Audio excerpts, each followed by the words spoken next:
Kabanata 61. Lito. Sa kapanapanabik na sandali na ito, isang boses na kasing ganda ng silver bell ngunit puno ng galit ang nagmula sa likuran ni Lito. Bumilis ang tibok ng puso ni Lito. Napaisip siya, tapos na. Nakalimutan ko na siya. Paglingon niya, nakita niya na puno ng galit ang maliit na mukha ni Fetong. Lumapit siya at sinuntok si Lito sa dibdib. Bastos. Di ba sabi mo malapit ka nang lumabas? Bakit ang tagal? Hindi ako makalusot sa'yo. Gusto mo bang mamatay ako sa anxiety? Habang nagsasalita siya, si Fe ay nakaramdam ng labis na pagkakamali kaya ang kanyang mga mata ay namula, at ang kanyang magagandang mata ay kumikinang sa mga luha. Napakamot si Lito sa likod ng kanyang ulo at tumawa. May episode sa gitna. I'm sorry. Kinurot ni Fe ang kanyang payat na baywang, at puno ng galit ang kanyang maliit na mukha. Pasensya na ha. Anong silbi ng sorry? Muntik na akong tumawag ng pulis. Sa isang tabi, tumawa si Bert malima nang makita niya ito. Sister-in-law, huwag kang magalit. Hindi sinasadya ni Kuya Lito. Hipag. Natigilan si Fe. Nang matauhan siya, agad na namula ang kanyang magandang mukha, at namumula ang kanyang pink na tenga. Bah! Wala akong ganyang relasyon sa kanya. Kumunat ang kanyang maliit na ilong at mariing nagpaliwanag. Mahiyain si Hipag, hahaha.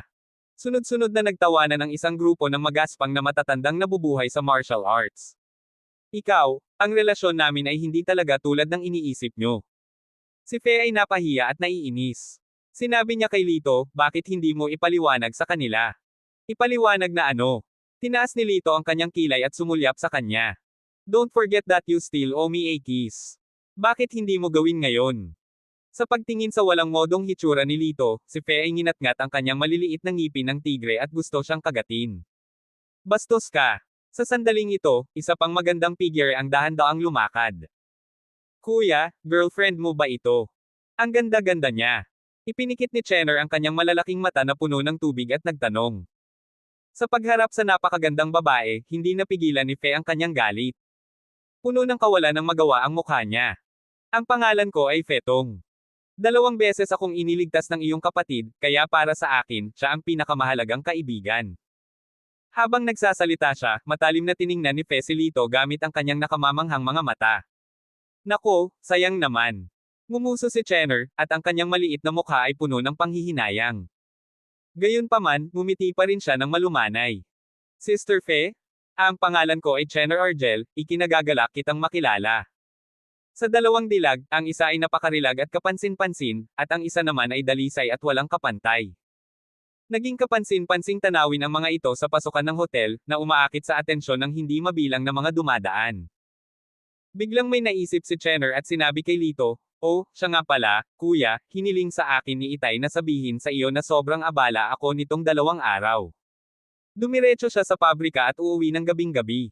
Talagang hindi makaupo. Isang walang magawang buntong hininga ang pinakawala ni Lito.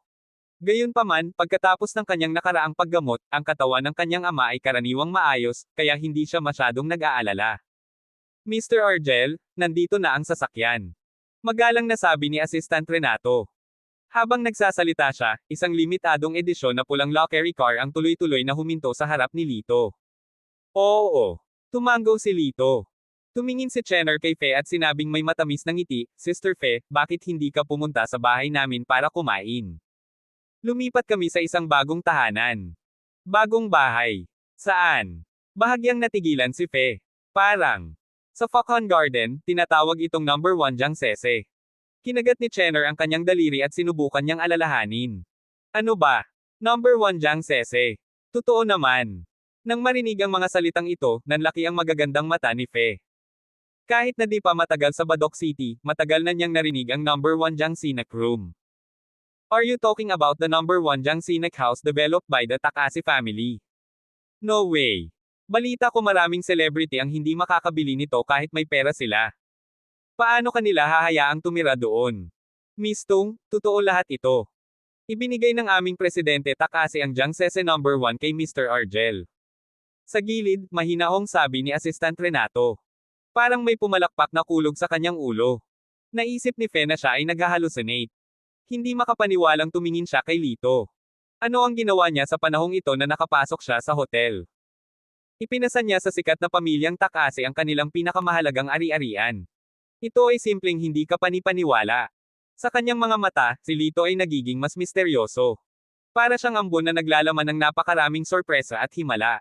Jiang Sese, ang sikat na number 1, syempre titingnan ko. Sa pag-iisip ng opisyal na pagpunta sa bahay ni Lito upang kumain kasama ang kanyang pamilya, sa ilang kadahilanan, ang puso ni Fe ay tila tumibok ng mabilis, na para bang tinamaan ito ng isang uri ng walang alam na lambot. Sa gate ng Lucky Spring Garden, dahan-daang huminto ang Lockery car. Column, Mr. Argel. Ang bilya sa tabi ng ilog ay ang number 1 Jiang Sinak room. Matagal ka nang hinihintay ng kasambahay at mga katulong. Magalang na sabi ni Assistant Renato. Tumango si Lito, lumabas ng kotse kasama sina Chenner at Fe, at naglakad patungo sa maliit na lugar. Kasabay nito ang pagdating ng tatlo sa gate ng community. Wow! Ang gaganda ng mga bahay dito. Tumingin si Joy Matir sa hanay ng mga bilya sa pinakalabas na bahagi ng Lucky Spring Garden. Puno ng matinding pagnanasa ang kanyang magandang mukha. Baby, ito ang pinakamarangyang residential area sa Badoc City, Focon Garden. Nasa second row ang bibilhin kong bahay. Sa tabi niya, proud na sabi ni Ming Kules. Malaki ang halaga niyan, hindi ba? Tiningnan siya ni Joy na may ekspresyon ng pagsamba. I don't have much money. 60 million. Kapag pinakasalan mo ako, you can officially move in. Pinigilan ni Ming ang kanyang pagmamataas at nagkunwaring namumuhi. Pagkatapos noon, iniba niya ang usapan. Ngunit kailangan nating maghintay na kanselahin mo ang pakikipag-ugnayan sa walang kabuluhang pamilya Argel. Nang marinig ito, ang magagandang mata ni Joy ay kumislap ng may pang-aalipusta. Ngumuso siya at sinabing, huwag mong banggitin ang walang kabuluhang iyon. Nakaka-disappoint talaga. Fine, fine, fine. Huwag na nating pag-usapan. Halika, hayaan mong halikan kita. Habang nagsasalita siya, hinawakan ni Ming ang kanyang katawan ng walang prinsipyo. Sa gilid, hindi napigilan ng batang tindero na umikot ang mga mata. Ang isang bilya na nagkakahalaga ng 60 milyon ay ang pinakamababang uri ng pagkakaroon sa Lucky Spring Garden.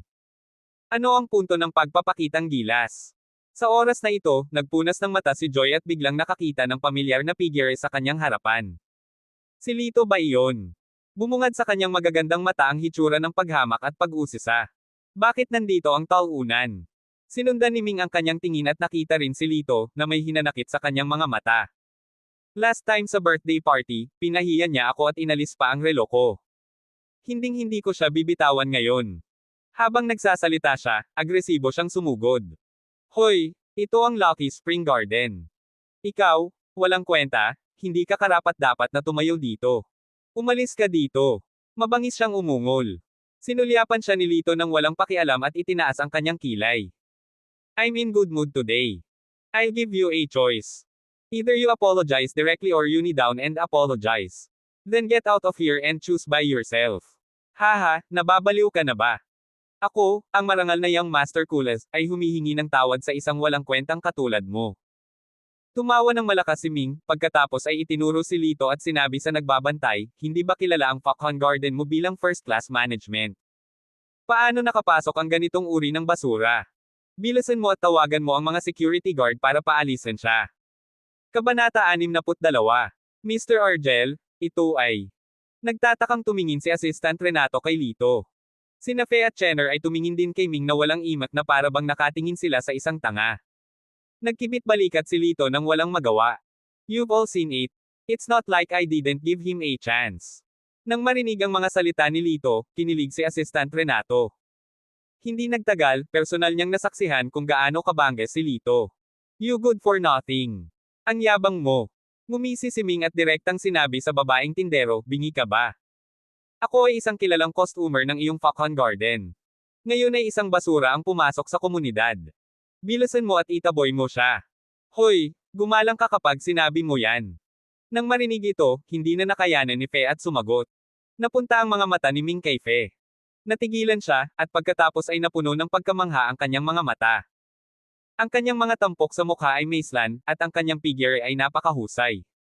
Siya ang pinakamahusay sa pinakamahusay. Kung ikukumpara sa kanya, si Joy, na maganda pa rin, ay parang ligaw na manok sa lupa at isang phoenix sa langit. Beauty, bakit may kasama kang walang kwenta? Ako ang tagapagmana ng Kules family. Kilalanin natin ang isa't isa. Ang kanyang nakakapasong tingin ay dumaan sa dibdib ni Fe, at hindi na siya makapaghintay na sunggaban siya. Ang pamilya Kules. Ang magandang mukha ni Fe ay walang katumbas na lamig. I'm sorry, hindi ko pa narinig ang tungkol sa Kules family. Hehe, kilalanin natin ang isa't isa at malalaman mo. Habang nagsasalita siya, sinimulang hawakan ni Ming si Fe. Basag. Sa sumunod na segundo, isang malakas na kamay ang humawak sa kanyang leeg. Ang mga mata ni Ming ay kasing laki ng mga kampanang tanso, at gumawa siya ng langit-ngit sa kanyang lalamunan, nagpupumiglas ng husto. Gayunpaman, ang kamay ni Lito ay hindi gumagalaw kahit isang pulgada, na para bang ito ay gawa sa bakal. 5 beses mo akong pinagalitan. Malalim at malamig ang boses ni Lito. Pagkatapos, gumawa ng 5 kawtaw at humingi ng tawad. Pagkatapos noon, bigla niyang itinaas ang paa. Bitek.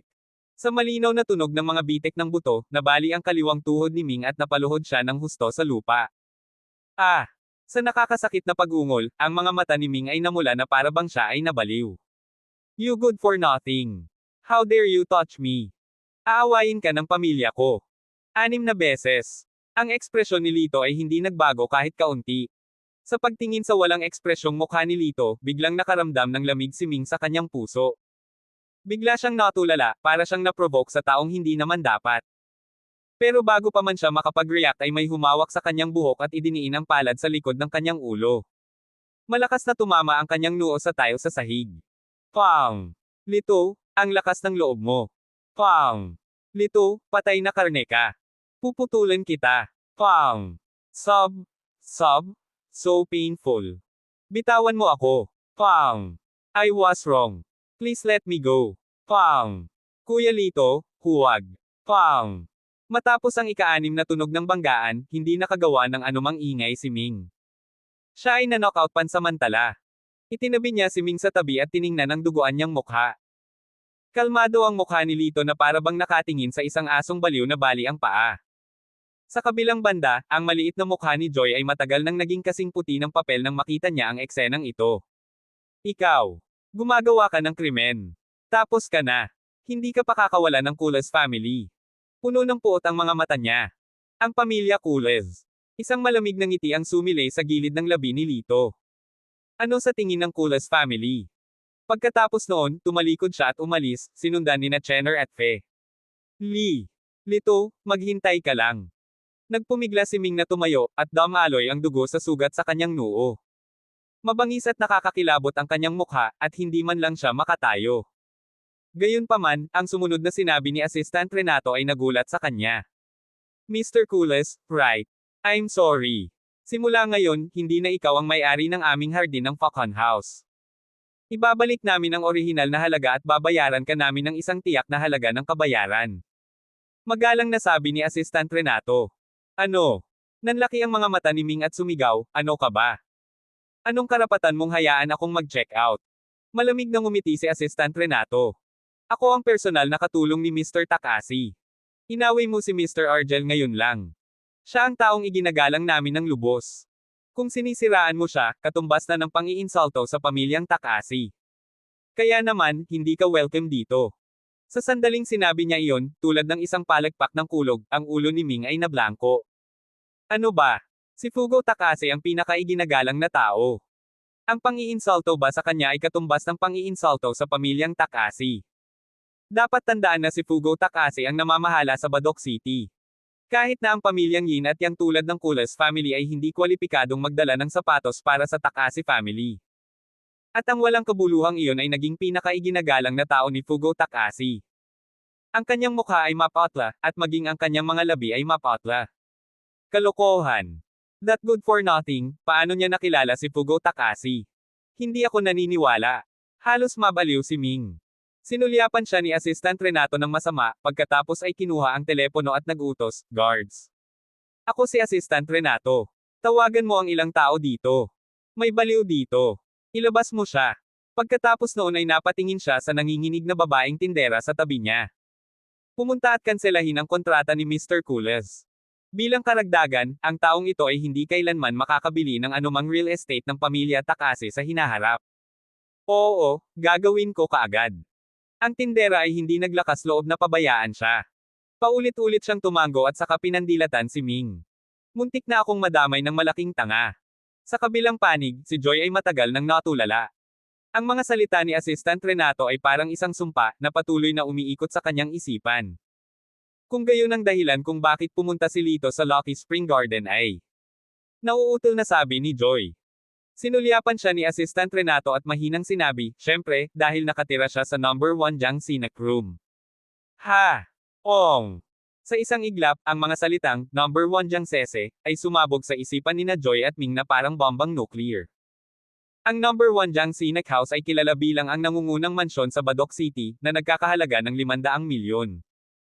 Kung ikukumpara sa 60 milyong bilya na ipinamalas ni Ming, mas masahol pa sila sa putik. Halos mawalan ng balanse si Joy at madapa. Mapatla ang kanyang mukha at puno ng panghihinayang ang kanyang mga mata. Anong klaseng katangahan ang ginawa niya? Ngunit sino ang mag-aakala na ang walang kabuluhan ng pamilyang Argel, na wala ng pag-asa noong panahong iyon, ay isang potensyal na stock? Sa pag-iisip kay Lito, na kusang pumutol sa pakikipag-ugnayan sa kanya, nakatira na ngayon sa sikat na number 1 Jiang Sinak room at may pambihirang relasyon sa pamilyang Takasi, halos lumuwa si Joy ng isang subo ng dugo. Hindi ito totoo. Napatulala siya, at tumulo ang luha sa kanyang mukha. Tumalikod siya at naghisteryosong umalis. Joy! Joy! Desperado na tinawag ni Ming ang kanyang pangalan, ngunit tila hindi siya narinig ni Joy at umalis nang hindi lumilingon. Dumating ang ilang malalakas na security guard, pinigilan si Ming, at walang pag-aalinlangan na itinapon siya palabas ng parke. Damn it! Lito? Ang kahihiyan ngayon ay dapat bayaran ng 100 ulit. Galit na galit si Ming kaya namula ang kanyang mga mata. Parang baliw, nagmura siya ng ligaw sa pinto. Gayunpaman, kahit nabasag ang kanyang boses, ang number 1 Riverview room sa pinakamalalim na bahagi ng parke ay kasing tahimik ng isang paraiso. Wow! Ang ganda ng bahay! Pagbukas ng pinto at pagtingin sa lahat ng nakikita, biglang nagliwanag ang mga mata ni Chenner, at hindi niya maitago ang pagkagulat sa kanyang mukha. Kabanata 63. Isa itong 3 palapag na bilya, na may napakalaking sala sa unang palapag. Mayroong ilang mga silid tulugan sa ikalawang palapag, at isang lugar para sa libangan at fitness sa ikatlong palapag. Mayroon ding napakalaking viewing balcony sa labas, na matatanaw ang kalapit na ilog at ang kalapit na Yangtze Mountain. Napakaganda ng tanawin. Ang silid ay pinalamutian ng istilong sinauna, simpleng ngunit marangal. Maging si Fe, na layaw na mula noong siya ay bata, ay hindi maiwasang mamangha sa marangyang dekorasyon ng bilya, na nagpapakita ng pagtataka. Sa oras na ito, tumunog ang doorbell. Nakangiting nakatayo sa pintuan ang isang kasambahay na maputi, kasama ang 6 na katulong at isang kusinira. Mr. Argel, ako ang housekeeper ng number 1. Ang apelyido ko ay Waldas. Simula ngayon, responsibilidad ko na ang lahat ng uri ng gawain sa aking pamilya. Tumango si Lito. Paumanhin sa abala sa iyo, Tio Waldas. Hindi nagtagal, lumitaw ang isang mesa ng masaganang pagkain sa mesa ng Rosewood. Matapos malutas ang problema, ang lahat ay napakasaya. Tinapos nila ang pagkain sa isang nakaka-relax at masayang kapaligiran. Pagkatapos kumain, tumingin si Fe kay Chenner at sinabing, Chenner, napakaganda mo. Bakit ka nakasuot ng ganyang plain na damit? Dapat kang magsuot ng magagandang damit. Matamis na ngumiti si Chenner at sinabing, hindi mahalaga. Gusto ko ng mga simpleng kulay. Habang sinasabi niya ito, baka sa kanyang mga mata ang kalungkutan, ngunit mabilis niyang itinago ito ng mabuti. Gayunpaman, ang lahat ng ito ay hindi nakaligtas sa mga mata ni Lito. Matapos siyang paalisin, ang kanyang kapatid na babae at ang kanyang ama na pinalaya sa bahay. Umaasa sila sa isa't isa para mabuhay. Upang makatipid sa mga gastusin sa pagpapagamot ng kanyang ama, namuhay siya ng matipid at hindi man lang gustong bumili ng isang piraso ng magagandang damit. Bahagyang nakasimangot, nag-isip si Lito bago biglang tumayo. Here, humanda ka. Ihahatid na kita sa pamilihan. Natigilan si Chenner. Kinusat niya ang kanyang maladir na malalaking mata at tumingin kay Lito na may pag-aalinlangan. Magiliw na ngumiti sa kanya si Lito at hinaplos ang tuktok ng kanyang malambot na buhok. Silly girl, hanggat nandito ako, wala kang dapat ikabahala na mabuli ka, at hindi mo kailangang mag-alala tungkol sa pag-iipon ng pera. Kailangan mo lang isipin kung paano maging isang magandang munting prinsesa. With this, naglabas siya ng bank card at inabot sa kapatid niya. Mayroong 10 milyon ang card na ito. Ibibigay ko sa iyo bilang baon. 10 milyon. Si Chenner, na hindi pa nakakita ng ganoon kalaking pera, ay tumingin sa bank card sa kanyang kamay at laking gulat niya na hindi siya makapagsalita. Ang halaga ng pera na ito ay sapat na para sa kanyang paggastos ng mahabang panahon. Sa pagtingin sa pagmamahal ni Lito para sa kanyang kapatid, si Fe ay nagkaroon ng mas malalim na pag-unawa kay Lito. Sa harap ng isang kaaway, ang brutal at nakakatakot na lalaking ito ay talagang may magiliw na panig. Napakaraming surprise talaga ang dinala niya sa kanya. Sa hapon, sa Pongjin Building. Ito ay isang sikat na shopping mall sa Badok City. Naroon ang lahat ng uri ng mamahaling damit at alahas. Ito ang unang pagpipilian para sa mga tao na mag-shopping at entertainment. Naina si Lito at naghihintay sa dalawang babae na bumili ng damit nang tumunog ang kanyang cellphone. Lito, ang aking batang kaibigan, kumusta ka kamakailan? Isang matandang boses ang nagmula sa tapat. Agad na nakilala ni Lito kung sino ito. Ngumiti siya at sinabing, Director Chen, kung may sasabihin ka, sabihin mo lang. Bata na kaibigan, ikaw ang pinaka-prangka. Tumawa si Jun Chen at iniba ang paksa. Here's the thing. May kaibigan akong gustong makilala ka at matuto ng martial arts mula sa iyo. May impluensya ang taong ito sa Badok City. Kung makikilala mo siya, makakatulong ito sa iyo. Ano sa palagay mo? Nag-isip sandali si Lito. Ang pagkilala sa isang big shot ay maaaring magdulot sa kanya ng maraming kaiganhawahan. Walang pag-aalinlangan, tumango si Lito at sinabing, okay, wala akong problema. Magtakda tayo ng oras. Ganito kasi, little friend. This friend of mine is usually busy with work. May free time ako ngayon. What do you think? Medyo maingat ang tono ni Jun. Kumunat ang noo ni Lito. Pero nasa Pongjin Building ako ngayon. I'm afraid I don't have time to make an appointment. Gusali ng Pongjin. Nang marinig ito, agad na sinabi ni Jun, pagkatapos ay magkita tayo sa Pongjin Building.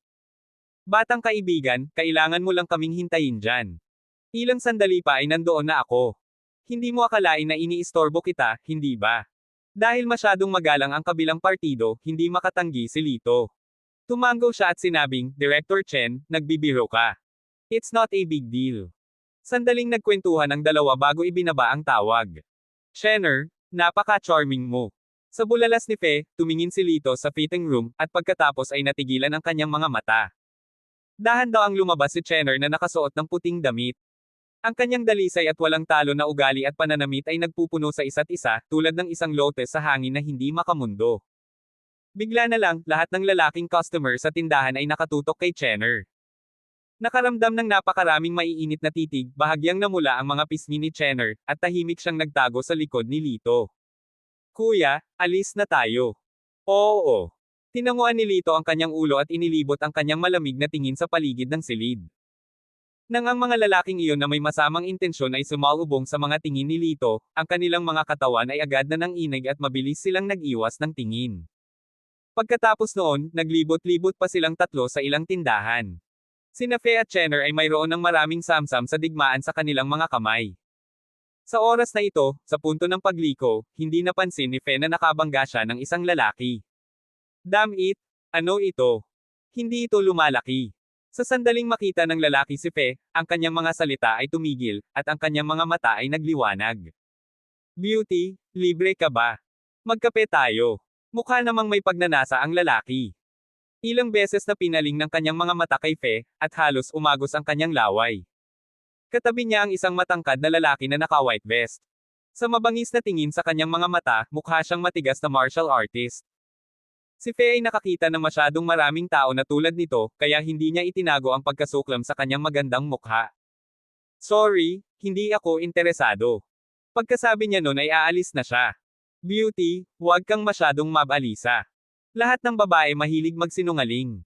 Kung hindi ka interesado, maging interesado ka. Habang nagsasalita ang lalaki, hinawakan niya ang palso ni Fe at pilit itong hinihila. Pabayaan mo siya. Sa oras na ito, isang malalim na boses ang dumating. Noon lang napansin ng binata si Lito. Kumunat ang noo niya at naiinip na sinabi, sino ka sa tingin mo? Kwalipikado ka bang magsalita dito? Hindi mahalaga kung sino ako. Hindi nagbago ang ekspresyon ni Lito, at bahagyang kumaibot ang mga sulok ng kanyang bibig. Pero hindi ka talaga bagay. Damn it, it's your fault. Kilala mo ba kung sino ako? Matapos marinig ang mga salita ni Lito, ang binata ay agad na nagalit, at ang mga ugat sa kanyang noo ay lumabas. Makinig kang mabuti sa akin. Ang pangalan ko ay Zing Pong Pong Zing, at ang pangalan ng aking ama ay Jin Bin Zing. Sa oras na ito, marami ng mga nanunood sa paligid. Nang lumabas ang tatlong salitang, Jin Binzing, agad na nagkagulo ang mga tao. Jin Binzing? Hindi kaya si Jin Binzing, ang pinakamakapangyarihang tao sa hilaga ng Yangtze River, hindi ba? Dapat nga. Sinasabing ang Pongjin Building na ito ay ipinangalan sa kanyang anak at sa kanyang pangalan. Sa tatlong anak na lalaki, pinakamahal ni Jinbin ang kanyang bunsong anak na si Pangpang. This is a guy who can't be provoked. If I offend him, it's good enough to have a whole body intact. Nag-uusap ang lahat na lalong nagpakaba sa mga tao. Nang ang mga salitang ito ay umabot sa mga tainga ni Nafe at Chenner, ang kanilang mga mukha ay kasing puti ng isang papel, at ang kanilang dugo ay ganap na naubos. Nakita ni Pangpang na tahimik si Lito at naisip niya na natatakot siya, kaya lalo siyang naging proud. Well, boy, I'm afraid that's the right thing to do. Call me grandpa and spare my life. Iwan mo na ang babaeng ito at umalis ka na dito ng mabilis. Kung hindi, sa sandaling iwagayway ko ang kamay ko, daan-daang security guards ang darating. Kabanata 64. Sa oras na ito, bigla niyang nakita si Chenner, na nagtatago sa likod ni Lito. Natigilan siya, at pagkatapos ay lumuwa ang kanyang mga mata sa pagkamangha. Boy, you're so lucky to have such beautiful girl. Well, you can leave this girl behind. You don't have to call me grandpa. Just get out of here. Si Pangpang ay mukhang mapagbigay. Nang marinig ito, nagalit si Fe at pinagalitan, ikaw na hamak, 15 taong gulang pa lang siya. Ngumiti si Pangpang nang may pagnanasa, at ang kanyang mga mata ay napakalaswa. So what if she's 15 years old? She's so malambing. Walang babae sa mundong ito na hindi ako makakatulog. Bagamat kinasusuklaman ng mga manunood ang kanyang mga salita, walang nang ahas na lumapit at magsabi ng patas dahil sa kanyang pagkakakilanlan. Brat, hiniling ka ni Kuya Pangpang na umalis. Bingi ka ba? Umalis ka dito dali. Pinagalitan siya ng tagasunod sa likod ni Pangpang. Habang ang lahat ay nagpipigil ng hininga at ang kapaligiran ay sobrang tensyon. Biglang tumawa si Lito. Masaya siyang tumawa at hindi napigil ang tumawa. Napakasama niya kaya gusto siyang bugbugin ng mga tao. Si Pangpang ay mukhang naiinip. Anak, nababaliw ka na ba? Anong tinatawa-tawa mo? Siyempre natatawa ako sayo. Walang pakialam ang tono ni Lito, at may arko sa sulok ng kanyang bibig. Hindi naman siya mukhang kinakabahan. Nakangiting sabi niya, kamakailan lang, madalas akong makakilala ng mga tanga at baliw, pero mas makapangyarihan ka. Ikaw ang pinakatanga. Natigilan si Pangpang noong una. Hindi niya inaasahan na papagalitin siya ni Lito. Nang matauhan siya, biglang nagdilim ang mukha niya. You dare to scold me. I have to say, you are very brave. Unfortunately, today is the day you die. Kuya Pangpang, talagang naglakas loob ang lalaking ito na pag-alitan ka. Turuan ko siya ng leksyon. Galit na sabi ng katulong ni Pangpang. Pagkatapos ay iginulong niya ang kanyang manggas at ibinaba ang kanyang kamao kay Lito. Nakikita ng lahat na ang matipunong tagasunod na ito ay halatang martial artist. Ang kanyang lakas at bilis ay hindi karaniwan. Haha, si The Boy ay naging direktor ng Martial Arts Bureau mula pa noong bata siya. Sa ngayon, hindi pa siya natatalo sa laban. Sa kabilang banda, sabi ni Pangpang na may pagmamalaki ng ngiti. Sa sandaling lumabas ang mga salitang ito, ang mga nanunood ay nagpawis ng malamig para kay Lito. Martial Arts Club. Ano pa ba ang makakalaban natin? Paano natin sila matatalo? Naku, binata, humingi ka ng awa. It's bargain to save your life. Ate Fe, nasa panganib ba ang kapatid ko? Puno ng pag-aalala ang maliit na mukha ni Chenner. Ang noo ni Fe ay natatakpan na ng butil ng pawis, ngunit inaliw pa rin niya ito. Kailangan nating magtiwala sa kapatid mo. Alam niya na si Lito ay nagkaroon ng malaking problema sa pagkakataong ito. Napatay man niya ang lalaking nasa harapan niya, si Jinbin, na nasa likod ni Pangpang, ang talagang mahirap pakitunguhan. Gayunpaman, nang maisip ng lahat na si Lito ay malapit ng masuntok, isang hindi inaasahang pangyayari ang nangyari. Sa isang suntok, bahagyang ikiling ni Lito ang kanyang ulo. Napakalapit ng napakalaking kamao sa mukha niya na hindi nito nahawakan man lang. Nagkagulo ang mga tao, ngunit naisip ng lahat na ito ay isang malaking pagkakamali. Ang swerte talaga ng batang ito. Pero natatakot ako na baka hindi na siya swertehin sa susunod na suntok. Oo, nakikita ko, hindi siya kumikibo. Sa tingin ko ay wala siyang kahit anong martial arts skills. Ang pagharap sa isang makapangyarihang master, dapat siya ay tapos na. Nalampasan ni The Boy ang kanyang target at natisod. Sa kabilang banda, si Lito ay may kalmadong ekspresyon sa kanyang mukha. Hindi niya masyadong pinansin ang mga komento ng mga tao. Tumayo siya habang nakatalikod ang mga paa at kamay. Ngumiti siya kay The Boy at sinabing, mukhang hindi ka magaling. Hindi mo ba binigay ang iyong mga mata para kumain? Kung may natamon ka, dapat sampelan mo siya ng iyong mukha, hindi sa hangin. Palibhasa'y pinagtawanan ng walang awa, ang makapangyarihang isa ay direktang sumabog. Itinaas niya ang kanyang ulo at umungol, at pagkatapos ay sinuntok muli ang mukha ni Lito. Ang suntok na ito ay mas mabilis at mas marahas kaysa sa dati, na para bang ito ay isang mabigat na martilyo. Napabuntong hininga ang lahat at tumitig ng may nanlalaking mata, naghihintay na bugbugin si Lito hanggang mamatay. Gayunpaman, bahagyang tumagilid muli ang ulo ni Lito, at ang kamao, tulad ng dati, ay muling dumampi sa gilid ng kanyang mukha. Buzz! Nagkaroon ng pagsabog ng pagkagulat sa karamihan. Nakaya ba niyang umiwas? Mas mabilis pa ang takbo niya kaysa sa matipunong lalaking ito. Matapos mabaygo ng 2 beses na sunod-sunod, galit na galit si The Boy sa harap ng napakaraming tao. Brat, dudurugin kitang parang meat pie ngayon. Umungol siya at biglang inilapat ang lahat ng kanyang lakas. Sa isang nakakatusok na tunog, ang kanyang puting vest ay biglang nabasag, na nagpapakita ng kanyang tansong balat. Ang mga kalamnan sa kanyang katawan ay tila gawa sa tanso at bakal.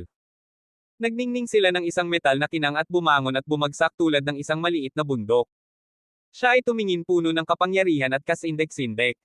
Nang makita ito ng lahat, lahat sila ay nagpakita ng takot at walang malay na umatras ng ilang hakbang. Brat, tingnan mong mabuti. Ano ang ibig mong sabihin sa indestructible body? Pagkatapos noon, iwinagayway niya ang kanyang kamay na bakal at binasag iyon patungo sa katabi niyang haligi. Huong! Ang haliging marmol, na kayang yakapin lamang ng 3 tao, ay agad na nabasag, at ang mga bato ay nagkapira-piraso at nahulog sa sahig. Nang makita ito, lahat ng mga nanunood ay huminga ng malalim. Ito ay masyadong malakas. Kaya pa niyang makabasag ng bato. Sinong makakatalo sa kanya? Ang mga mata ng lahat ay puno ng simpatiya habang nakatingin kay Lito. Sa kabilang banda, tumawa ng malakas si Pangpang at sinabi kay Lito, anak, nakita mo ba iyon?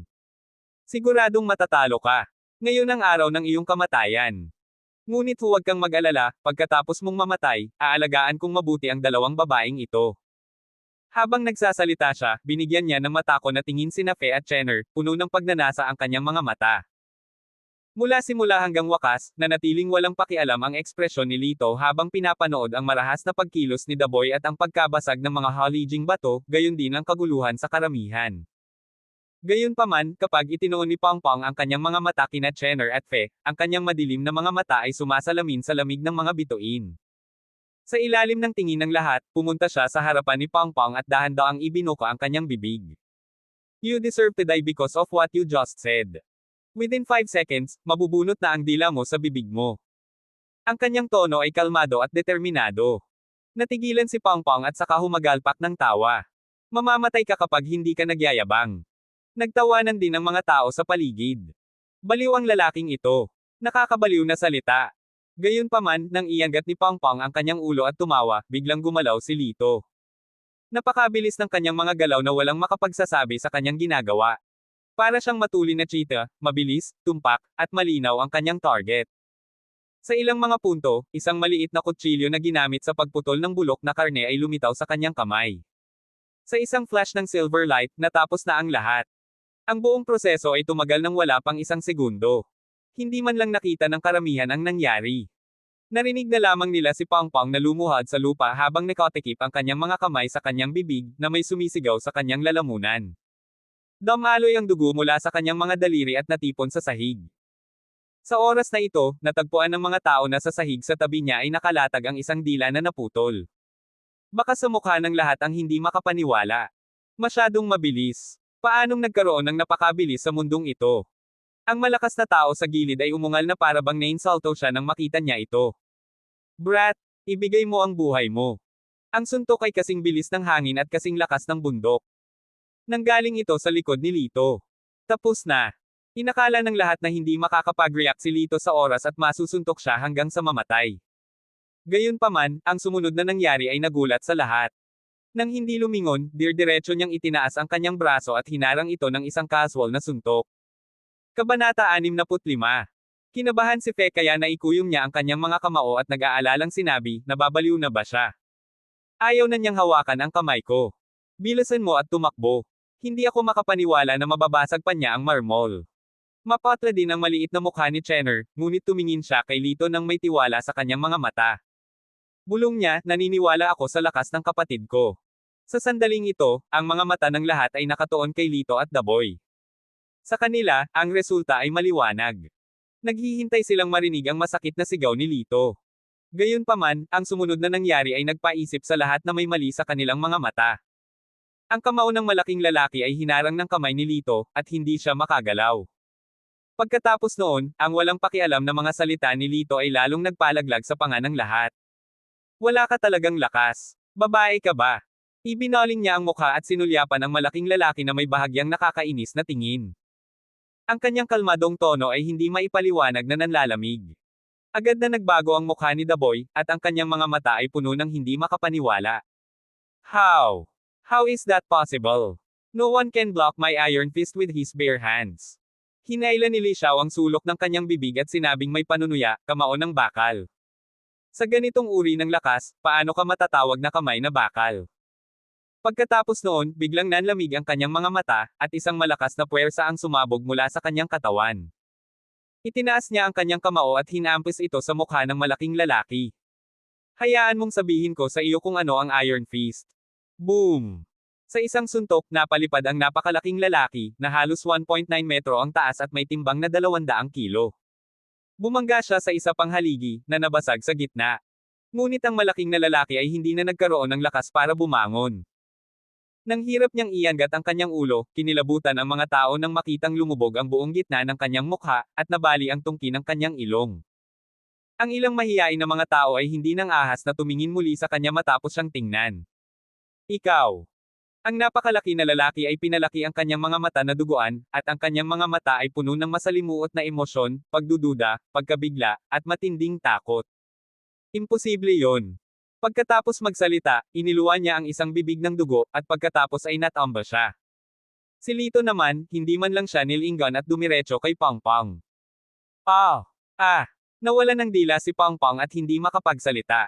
Napahiyaw siya at tinitigan si Lito, puno ng kawalan ng pag-asa at takot. Sinabi mo lang na walang babae sa mundo na hindi mo makakatabi sa pagtulog.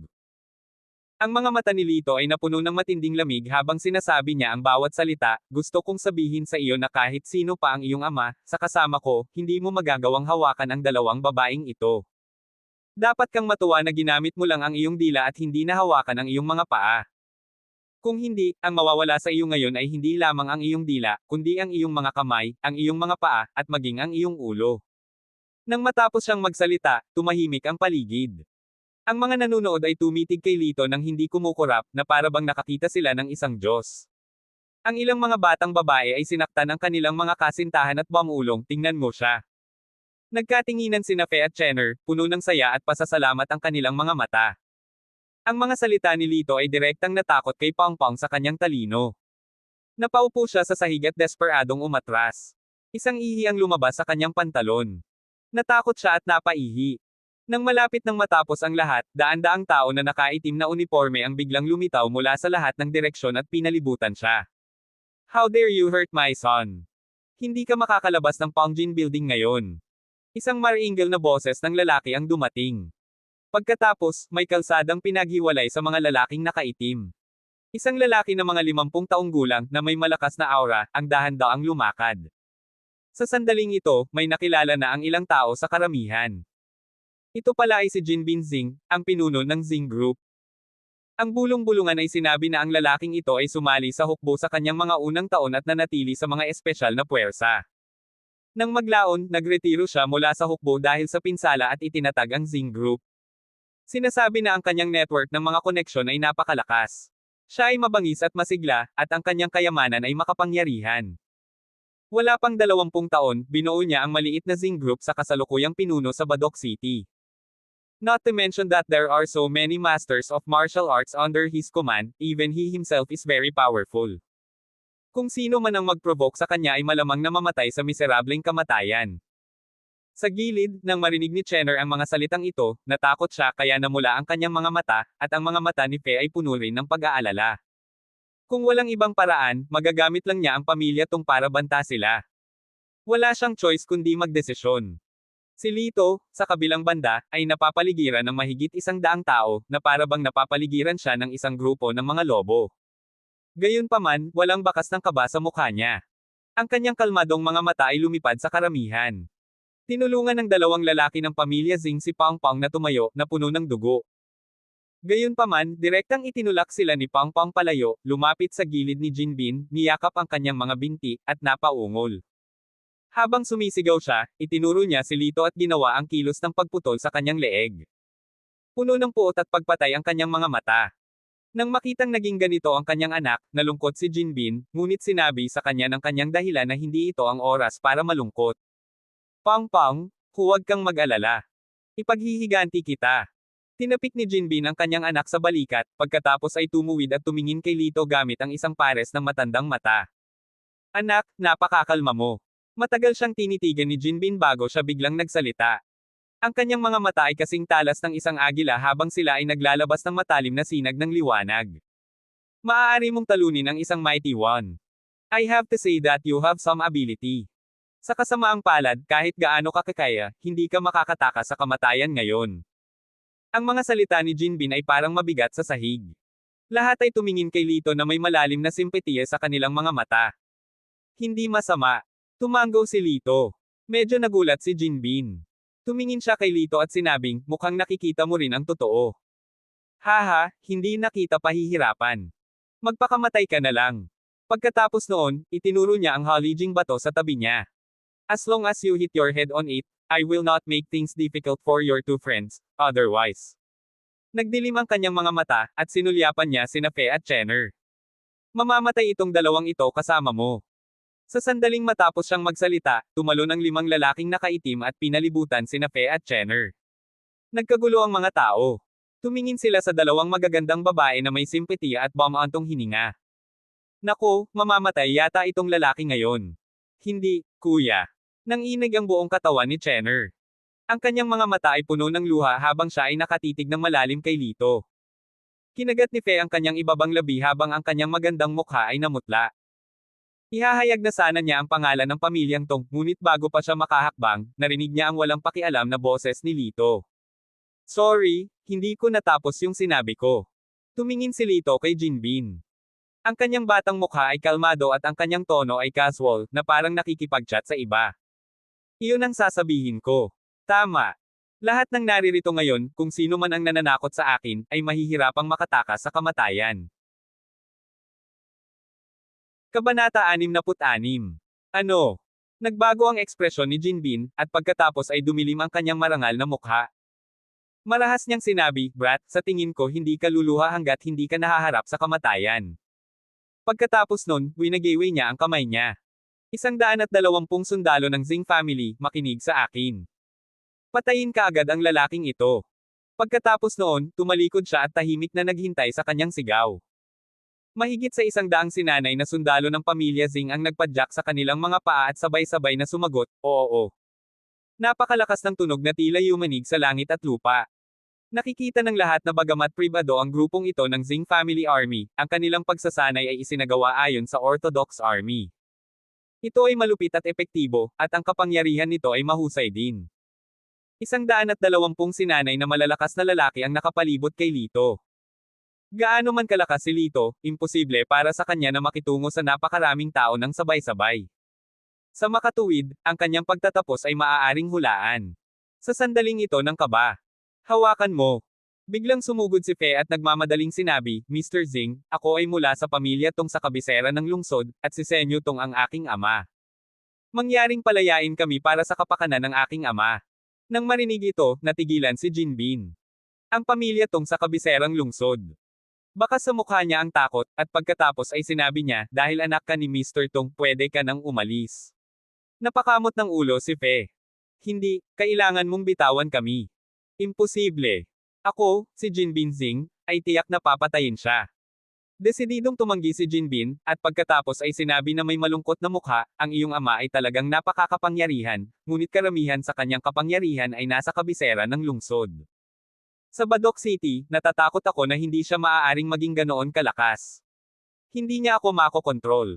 Hindi mo siya mapapatay. Sa isang iglap, naunawaan niya ang nangyari kay Lito ngayon. Ang mga luha ni Fe ay bumagsak na parang ambon, at hindi niya maintindihan kung bakit siya malungkot. Tumulo ang mga luha sa kanyang magandang mukha na parang mga perlas na may putol na mga kwerdas. Gayunpaman, hindi pa rin ito nagparamdam sa mga tao na pangit. Sa halip, mayroong isang uri ng kaawa-awang kagandahan na nagpidama ng awa sa kanya. Sorry, it's all my fault. Kung hindi ako dumating, hindi mangyayari ang ganoong bagay. Tumingin siya kay Lito na may isang pares ng pulang mata na puno ng paninisi sa sarili. Halika dito. Biglang kumaway si Lito sa kanya. Walang pag-aalinlangan, agad na humakbang si Fe at tumingin ng diretso sa kanya gamit ang mga mata nitong puno ng luha. Tinitigan siya ni Lito mula ulo hanggang paa, at ang mga sulok ng kanyang mga labi ay nangiti.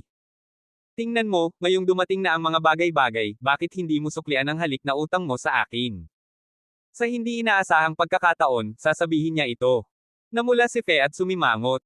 Sa mga oras na ito, ang bastos mo pa rin. Hihi.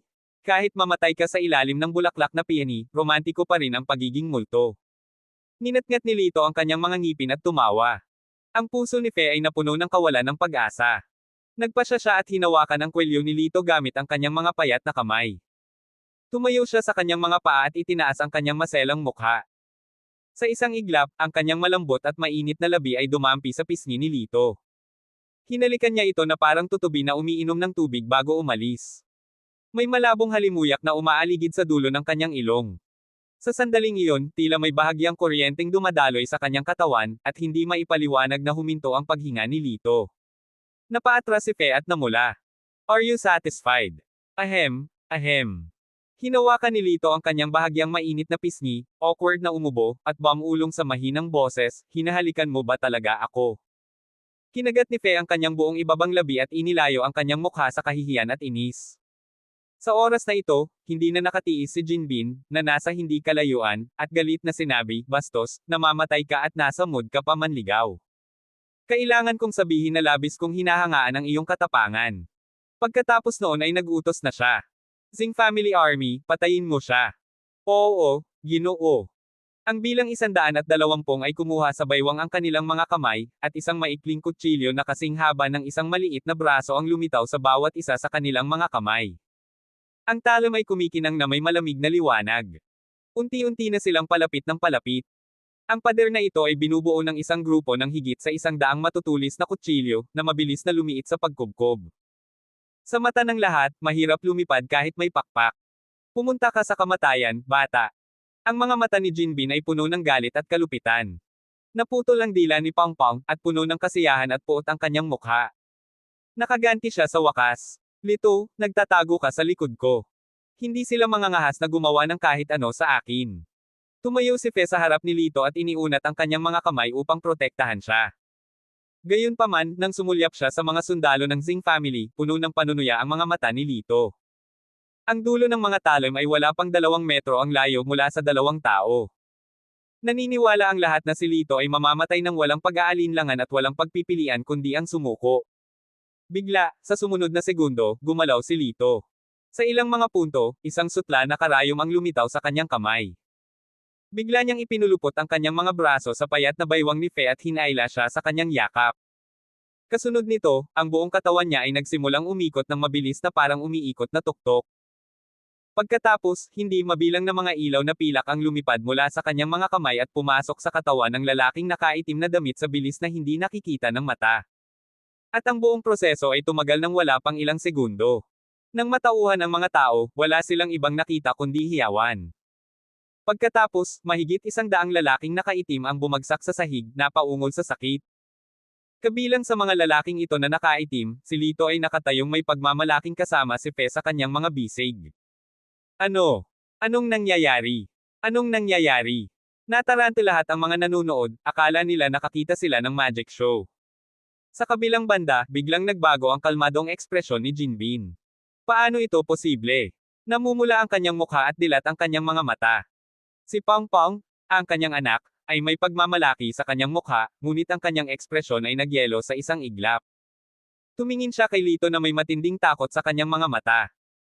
Bumuka ang bibig niya na nawala ng dila at may kakaibang tunog ng takot sa lalamunan niya. Isa lang ang nasa isip ng lahat. 120 tao ang natamba sa isang iglap. Ito ay hindi isang bagay na maaaring gawin ng mga tao.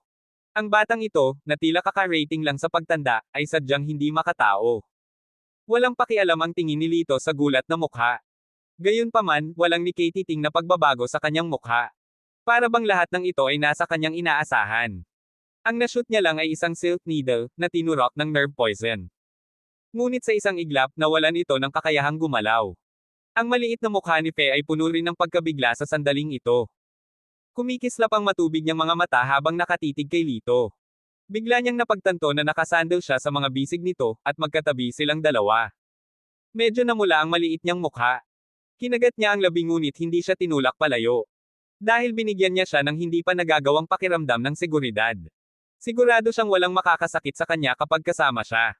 Sa oras na ito, binitawan ni Lito si Fe at hakbang-hakbang na naglakad patungo kay Jinbin at sa kanyang anak. Napakagaan ng kanyang mga hakbang, ngunit ang bawat hakbang ay parang mabigat na martilyo na tumatama sa puso ng kanyang ama. Kanina lang, sabi mo na gusto mong patayin kaming tatlo, di ba? Tinitigan ni Lito si Jinbin gamit ang kanyang itim na mga mata, tulad ng isang mabangis na hayop na nakatingin sa biktima nito. Ang kanyang tono ay napakalamig. Ako ang nanakit sa anak mo. Bakit gusto mo silang patayin? Gusto mong protektahan ang anak mo, kaya ayokong pahirapan ka. Pero dahil gusto mong patayin ang mga tao sa paligid ko, hindi ako magiging malambot. Kabanata 67. Ang mga salita ni Lito ay nagpalamig sa mukha ni Jinbin. Hindi niya akalain na ang isang batang lalaki ay makakapagbigay ng napakalakas na aura. Kahit na naranasan na niya ang mga pabago-bago ng buhay at naisip niya na sapat na ang kanyang pagsasanay, sa harap ng lalaking ito, mahina siya na parang langgam at hindi makatiis ng kahit isang suntok. Matapos dilaan ang kanyang tuyong labi, tumahimik si Jinbin at sinabi sa mahinang boses, "Ano ang gusto mo? Basta't payagan mo kaming umalis ni Pong Pong, papayag ako sa anumang gusto mo, kahit na." Ninatngat niya ang kanyang mga ngipin at nagpa siya na sabihin, kahit na ang Pongjin Building, okay lang. Huong. Pagkasabi niya noon, nagkagulo ang mga tao. Ang Pongjin Building na ito ay may market value na hindi bababa sa 100 milyon. Ito ay ang halaga lamang ng gusali mismo, hindi binibilang ang taonang halaga sa pamilihan. Kung nakuha niya ang gusaling ito, maaabot niya ang rurok ng kanyang buhay sa isang kisap mata. Sa sandaling ito, hindi mabilang na inggit at paninibugho ang mga tingin kay Lito. Naniniwala ang lahat na tiyak na sasang-ayon si Lito nang walang pag-aalinlangan. Gayunpaman, ang sumunod na sinabi ni Lito ay nagpaisip sa lahat kung may mali sa kanyang utak. Isang braso. Maikling sagot ni Lito. Ano? Si Jinbin ay natigilan at hindi alam kung ano ang nangyayari. Sasabihin ko sa'yo. Bumagal si Lito at nagtaas ng boses. Sinabi niya sa bawat salita, ang tanging bagay na gusto ko ay ang iyong braso. Alinman ay kunin ko ang buhay mo at ng iyong anak, o mabali mo ang iyong sariling braso. Ito. Biglang nanlamig ang mukha ni Jinbin. Walang kamalay-malay, basang-basa na ang likod niya sa pawis. Hindi niya inaasahan na ang Pongjin Building, na napakaganda ng chip sa mesa, ay hindi makaakit ng atensyon ng kabilang partido. Puputulin talaga siya ng braso ngayon. Nasa stalemate pa lang sila, biglang tumunog ang cellphone niya. Nang makita ang numero sa screen, nagliwanag ang mga mata ni Jinbin, at isang pagsabog ng labis na kaligayahan ang bumungad sa kanyang mukha. Captain Wei, nasa 9th floor ako. May naghahanap ng gulo. Halika dito dali. Ang malamig at matatag na boses ng isang lalaki ay nanggaling sa kabilang dulo ng telepono. Someone dares to make trouble for you. He's tired of leaving. I'll be there in a minute. Matapos ibaba ang kanyang telepono, biglang napaatras si Jinbin at tumawa ng malakas. Pinandilatan niya si Lito na may napakayabang na ekspresyon. Hahaha, boy, you're doomed. Ngayon lumuhad ka at humingi ng awa. I'll consider begging for mercy for you later and ask this big shot to be a little lighter. Lumuhad ka. Well, lumuhad ka na at tawagin mo akong lolo ng 3 beses. Mamaya na ako guminhawa. Pinagkrus ni Lito ang kanyang mga braso sa kanyang dibdib at mahinahong sinabi. Anong yabang at kamangmangan? Ngumuso si Jinbin at malamig na sinabi, narinig mo na ba ang tungkol sa Poison Teeth Army? Ang malaking shot na ito ay ang pinuno ng Poison Teeth Army. Ano? Poison Teeth Army. Nang marinig nila ang apat na salitang ito, ang mga ekspresyon sa mukha ng lahat ay natigil, at ang kanilang mga mata ay puno ng pagkabigla. Bigla-bigla na lang, nagkaroon ng biglaang pag-uusap. Ang Poison Teeth Army ba ang lumilipat sa southern border sa buong taon, pumatay ng hindi mabilang na mga kaaway, at nagtatayo ng mahiwagang tagumpay. Sinasabi na ang bawat miyembro ng Poison Teeth Army ay isang piling tao na pinili mula sa lahat ng hukbo. Ang rate ng pagtanggap ay mas mababa sa 1,000, hindi pa banggitin ang kanilang kapitan. Siya ay ganap na walang talo. Hindi ko akalain na makikilala ni Jinbin ang isang hindi kapani-paniwalang tao. Parang magdurusa siya. Ang hukbo. Sa pakikinig sa mga salita ng ibang tao, si Fe, na orihinal na nakaka-relax, ay nanginginig ng husto sa sandaling ito. Tiningnan niya si Lito na may pares ng namumungay na mga mata, at ang kanyang mga mata ay puno ng matagal na pag-aalala. Nadama ng lahat na gaano man ka-arrogant si Lito, dapat pa rin siyang matakot kapag nakilala niya ang sikat na pinuno ng Poison Teeth. Gayunpaman, ang mga casual na salita ni Lito ay nagpalaglag ng panga ng lahat. Ano ang Poison Tooth Army? Paumanhin, hindi ko narinig ito.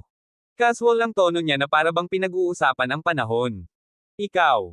Hindi nakaimik si Jinbin. Pagkaraan ng ilang sandali sa pag-uto, ngumiti siya ng pilit at sinabing, kapag dumating ang malaking shot na ito, mararanasan mo ito at malalaman mo. Sa kasamaang palad, sa oras na iyon, natatakot ako na hindi ka na magkakaroon ng pagkakataong magsalita muli. Nang matapos siyang magsalita, sa hindi kalayuan, isang tuwid na figure ang dumating. Nakasuot siya ng uniforme ng militar. Siya ay payat, ngunit ang bawat pulgada ng kanyang mga kalamnan ay tila naglalaman ng walang katapusang kapangyarihan. Ang pinaka nakakasilaw ay ang hugis ngipin na medalya sa kanyang dibdib. Habang naglalakad siya, kumikinang ito sa malamig na liwanag. Nang lumapit siya sa karamihan, naramdaman ng mga tao ang malakas na momentum na dumidiin sa kanila, na may matinding pakiramdam ng kamahalan at dugo, na nagpapahirap sa kanila na huminga. Ang Poison Teeth Army ay nabubuhay sa reputasyon nito. What a strong murderous aura. Pakiramdam ko hindi ko na kayang kumapit pa. Sa simula, may mga taong nang ahas magkomento sa mahinang boses. Nang siya ay talagang pumasok sa karamihan, lahat ay nagtikom ng kanilang mga bibig, at maging ang hangin ay pinigilan upang magyelo. Kapitan Wei. Nang makita siya ni Jinbin, agad siyang lumapit sa kanya na may magalang na saloobin. Hindi nagsalita ang lalaki. Ang kanyang matalas na malaagila na mga mata ay lumipad sa buong lugar, at sa wakas, ang kanyang mga mata ay tumitig kay Lito, na ang likod ay nakaharap sa kanya. Siya ba yun?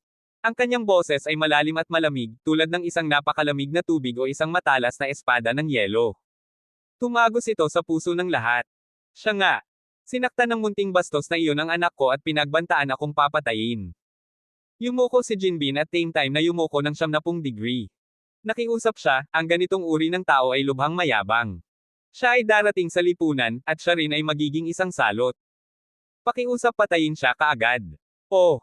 Mahina ang boses ni Feng Wei, ngunit naglalaman ito ng lubhang mapanganib na pakiramdam. Napakamayabang niya. Karapat-dapat siyang patayin.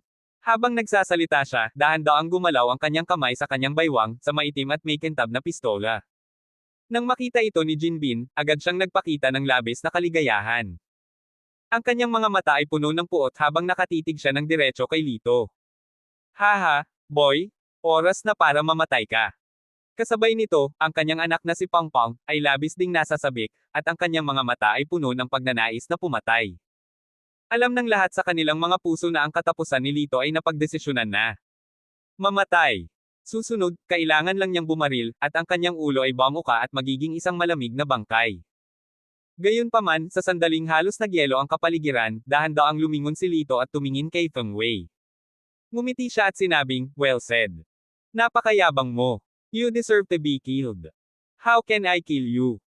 Tumingin sa kanya si Feng Wei, nag-isip sandali, at nagsabi, karapat-dapat akong mamatay, ngunit naglingkod ako sa hukbo at nagtrabaho ng husto para sa bansa.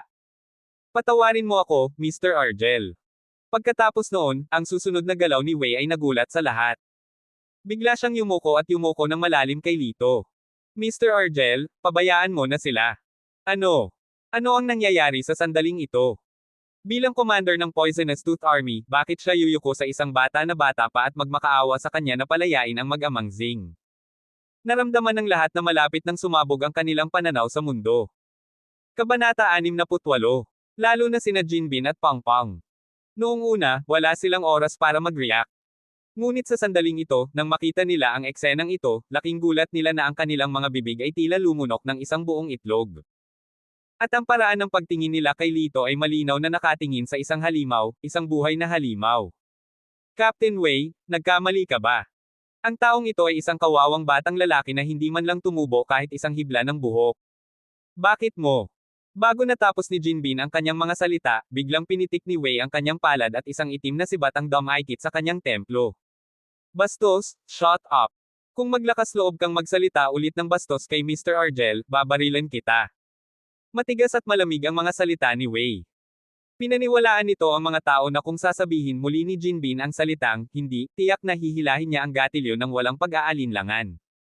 Naramdaman ng malamig na haplos ng baril, sa isang iglap, lubos na naunawaan ni Jinbin kung sino ang kanyang nasaktan. Pati ang commander ng Poison Teeth ay nabigla. Kung gusto ng ganoong tao na patayin ang mag-ama, hindi na niya kailangan ng isang kisap mata. At alam na alam din niya na ang dahilan kung bakit naging mabait si Wei sa kanya ay talagang iniligtas siya nito. Sa sandaling ito, isang napakatiwala na boses ang narinig. Jinbin, anong nangyari? Sa hindi kalayuan, dahan-daang naglakad si Junchen. Gayunpaman, nang makita niya si Lito, agad niyang naunawaan ang nangyari. Nang dumilim ang mukha, pinandilatan niya si Jinbin at sinabing, ang munting kaibigang ito ang nagdulot ng gulo sa iyo. Ang isip ni Jinbin ay nasa estado ng kaguluhan. Napatango siya sa ulo. Pak! Ikinaway ni Junchen ang kanyang malaking kamay at sinampal ng malakas sa mukha si Jinbin. Bastos! Ibinaba niya ang kamay at galit na sumigaw. Kuya Chen, sino ba talaga siya? Kahit ikaw. Napaluha si Jinbin. Isang lalaking nasa edad 50 ang edad ay nasasakal sa hinaing na may mapupulang mga mata. Ngumuso si Jun, sumulyap sa kanya, at pagkatapos ay tumingin kay Lito na may nagbabagang mga mata. Ang master na binanggit ko sa iyo noon ay ang batang kaibigang si Lito na nasa harapan ko. Ano? Sa isang iglap, natigilan si Jinbin, at ang kanyang mga mata ay puno ng hindi makapaniwala. Imposible yan. Sabi mo na kayang talunin ng eksperto si Kapitan Wei sa isang galaw lang. Sa ganoong cultivation, maraming taon na siguro siyang nag-practice. Paano siya naging napakabata? Nanlaki ang mata niya sa hindi makapaniwala. Sinulyapan ni Feng Wei si Lito at pagkatapos ay same time na sinabi, talagang natalo ako ni Mr. Argel sa isang galaw. Higit pa rito, ito ay nasa ilalim ng palihim kong pag-atake. Ano? Ang mga salita ni Feng Wei ay sumabog sa isip ni Jinbin na parang kulog. Ito ay naging totoo. Ang binata sa edad na 18 o 19 ay talagang natalo si Wei sa isang galaw, at ito ay sa kaso ng palihim na pag-atake ni Feng Wei. Sa sandaling iyon, si Jinbin ay tila 10 taon na sa isang iglap. Lumuhad siya sa sahig ng walang lakas. Sayang. Hindi inaasahan ni Jun na magkakaroon ng ganito. Walang magawa siyang bumantong hininga at sinabing, Zing, 50 taong gulang ka na, paano ka pa rin mapusok? Sa wakas ay nakipag-appointment ako kay Lito, ang aking munting kaibigan. Gusto kong ipakilala siya sa iyo, ngunit ginawa mo iyon. Ngayon lang naunawaan ni Lito na ang taong tinutukoy ni Jun ay si Jinbin. Ngumiti siya ng malamig. Nagkataon lang. Kung ganoon. Ang mukha ni Jinbin ay kasing putla ng isang patay na tao. Sinabi niya sa mahinang boses, kung gayon handa akong putulin ang sarili kong braso. Patawarin mo sana ako, Mr. Argel. Pagkatapos noon ay bigla niyang itinaas ang kanang kamay at tinamaan ng palad ang kaliwang balikat. Basag. Nagkaroon ng malutong at nakakatakot na tunog ng mga bitek ng buto. Napaungol si Jinbin at nagngangalit ang kanyang mga ngipin sa sakit, ngunit hindi niya maiwasang mapaiyak sa sakit. Nang dahan-dahan niyang ibinaba ang kanyang kanang kamay, kitang-kita ng lahat na ang kanyang kaliwang braso ay mahinang nakalaylay at nabali mula sa ugat.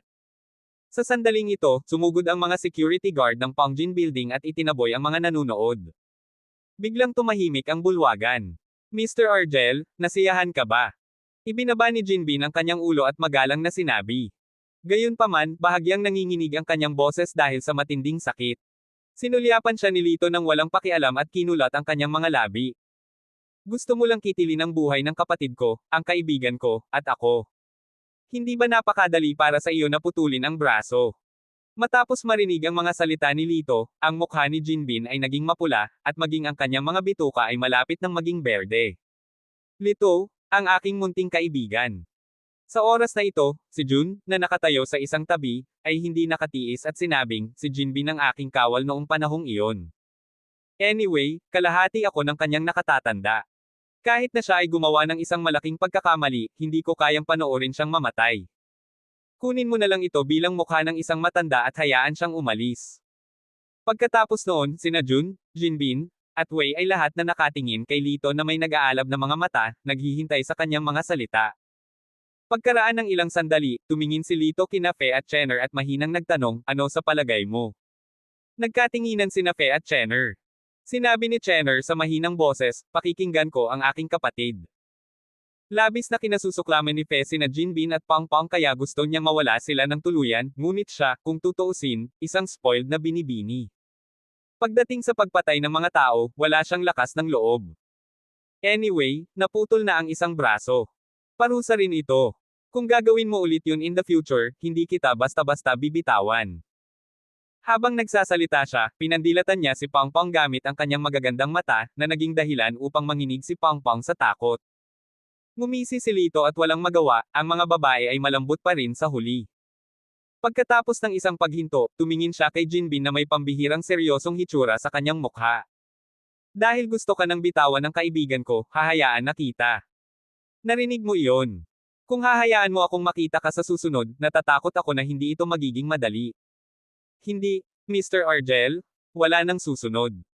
Simula ngayon, ikaw na ang taong pinakaginagalang ko, ako si Jinbin Zing maliban kay Mr. Chen. Kahit na ano, basta may sasabihin ka, dadaan ako sa apoy at tubig ng walang pag-aalinlangan.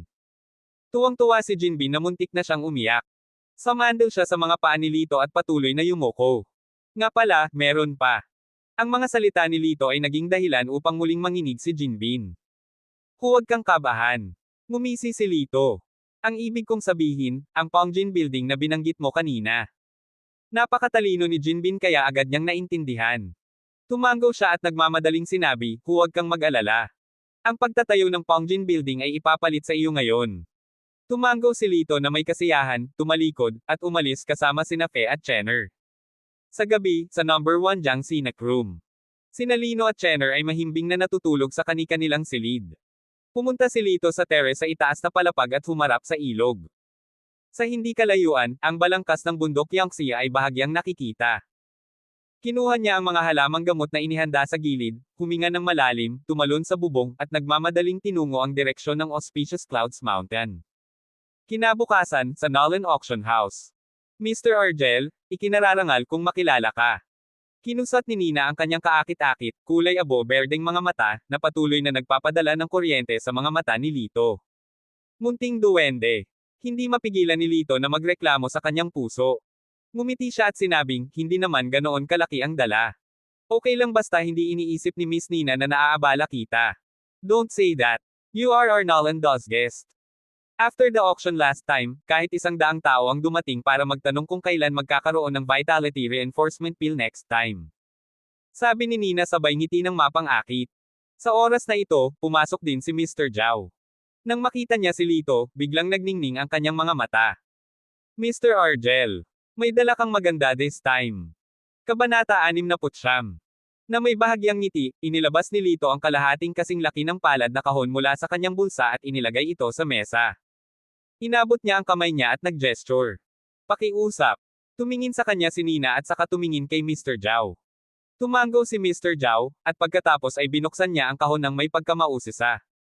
Nang makita ang nasa kahon, biglang bumuka ang maliit na bibig ni Nina. Ang mga mata ni Mr. Zhao ay nakatuon sa mga bagay na nasa kahon, at siya rin ay labis na nasasabik. May ilang brown na table tas na nakalatag sa kahon na gawa sa kahoy. 1, 2, 3, 4, 5, Diyos ko, kabuo ang 5 Vitality Reinforcement Pills. Ayaw umiwas ng tingin, tinitigan ni Nina ang 5 kulay kayumangging medicinal pill. Bakas ang excitement sa kanyang hindi mapapantayang magandang mukha. Pagkatapos ng lahat, noong nakaraang pagkakataon, ang 3 Vitality Reinforcement Pills ni Lito ay naibenta ng higit sa 10 milyon. Ngayon sa kahoy na kahon na ito, ang 5 tila ordinaryong Vitality Reinforcement Pills ay nagkakahalaga ng hindi bababa sa 60 milyon. Tumingin si Ginoong Zhao kay Lito na may nagniningning na mga mata. Mr. Argel, isusubasta mo ba ito ngayon? Maaari kong ayusin agad ang pinakamagandang lugar para sa iyo. Walang nagmamadali. Ikinaway ni Lito ang kanyang kamay at mahinang ngumiti. Nakatuon ang itim niyang mga mata kay Nina habang sinasabi, ang pangunahing dahilan kung bakit ako nandito ngayon ay para makipag-chat sa inyong dalawa. Oh, hindi ko alam kung anong gustong pag-usapan Mr. Argel. Isang pares ng magagandang mata ang lumingon sa likod na may ngiti. Iniunat ni Nina ang kanyang maselang kamay at naglagay ng isang tasa ng tsaa sa harap ni Lito. Kinuha ni Lito ang kanyang tasa ng tsaa, tumingin at sinabing, ang medicine fair ay gaganapin sa loob ng 3 araw. Nabalitaan ko na ang mga nasa itaas lamang ng B na grado ang kwalipikadong dumalo dito. Tila hindi niya inaasahan na itatanong ito ni Lito. Bahagyang natigilan si Nina. Kinurap-kurap niya ang namumuong mata at saka tumango. Tama, ito ang prinsipyo ng Nolan. Ang paggawa nito ay para masiguro ang kalidad ng gamot. Sumagot siya ng totoo. Nang marinig ito, ngumiti si Lito at nagsabi, para sa akin, hindi ko alam kung maaari kong hayaan ang isang C-class na kumpanya na dumalo sa fair. Ang bagong grado ay pangunahing tinutukoy ng sukat, kagamitan, at iba't ibang mga gamot. Ang matandang grado ng pamilya Argel ay B+, habang ang maliit na grado ng kanyang ama ay C lamang. Ayon sa nakagawiyang gawi, wala man lang siyang kwalipikasyon para makapasok sa ikalawang baitang, lalo pang makipagkompetensya sa kanya. Ito. Baka sa magandang mukha ni Nina ang pagkapahiya. Tiningnan niya si Mr. Zhao sa kanyang magagandang mata at sinabing, Mr. Argel, bagamat ikaw ang aming natatanging bisita, pagkatapos ng lahat, ang mga patakaran ay narito. Nang marinig ito, si Lito ay hindi nabalisa. Dama po ang kanyang tingin sa Vitality Reinforcement Pill at nagsalita siya ng hindi nagmamadali. Kung papayag ka sa hiling ko, ang 5 Vitality Reinforcement Pills na ito ay pag-aari mo. Ano? Sa sandaling lumabas ang mga salitang ito, sabay na sinabi ni Nina at Mr. Zhao, at maging ang nagulat na ekspresyon sa kanilang mga mukha ay eksaktong pareho. Dilat na dilat ang maganda niyang mga mata, ngunit dahil sa pananabik ay bahagyang nanginginig ang kanyang katawan. Baka sa mukha ni Nina ang hindi makapaniwala. Sinasabi mo ba na kapag pumayag tayo sa iyong kahilingan, ibibigay sa amin itong 5 Vitality Reinforcement Pills? Sa pagtingin sa gulat na ekspresyon sa kanyang magandang mukha, casual na ikinibit ni Lito ang kanyang mga balikat. Tama yan. Lahat yan magiging sayo. Wala akong kukunin kahit isa sa kanila. Gulp. Maging si Nina na noon pa man ay matikas ay nawalan na ng loob sa sandaling ito at napalunok. Pagkatapos ng lahat, iyon ay 10 milyon.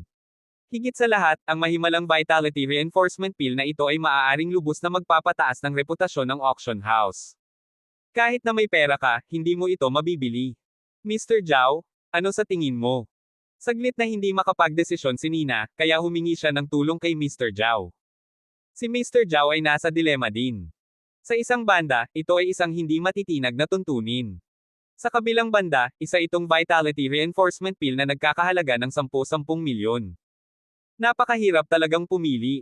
Sa ilang paghinga lang, pawis na si Mr. Zhao. Sa wakas, nakapagdesisyon na siya.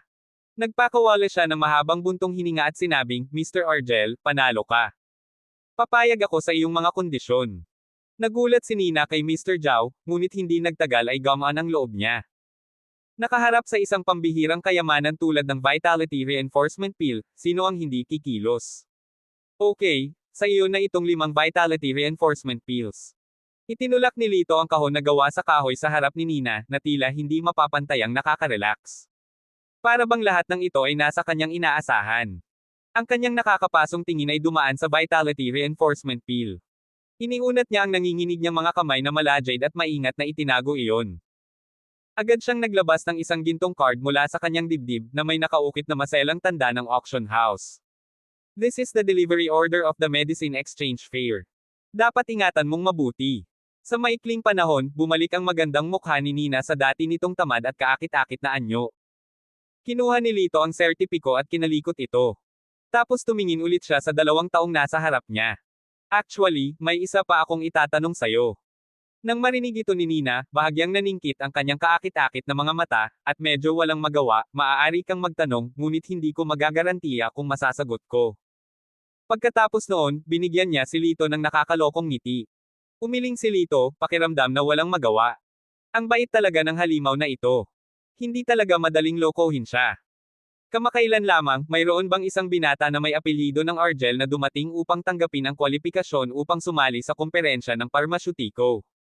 At saka, ang gamot na dinala niya ay tinatawag na golden ointment. Diretso sa punto si Lito at pagkatapos ay tinitigan si Nina na may nagbabagang mga mata. Gayunpaman, kinusot-kusot ni Nina ang malafox na mga mata at nakangiting tumingin sa kanya, na para bang sinasabi nitong, ano ang pinagsasabi mo? Hindi ko maintindihan. Mr. Argel, kakasabi ko lang na sasagutin ko ang lahat ng iyong makakaya, ngunit hindi ko maibubunyag ang anumang bagay na may kaugnayan sa mga sekreto ng mga customer. Sayang. Isang mahabang buntong hininga ang pinakawalan ni Lito, puno ng pagkabigo ang kanyang mukha. Napaka-professional talaga ni Miss Nina. Nang marinig ang mga salita ni Lito, naisip ni Nina na sumuko na siya at nagtanong, kaya nakahinga siya ng maluwag sa kanyang puso. Gayunpaman, sa sandaling ito, naglabas si Lito ng isa pang kahon na gawa sa kahoy mula sa kanyang bulsa. Pak! Nang mabuksan ang kahon na gawa sa kahoy, may isang light pink na tableta na nakalatag sa loob.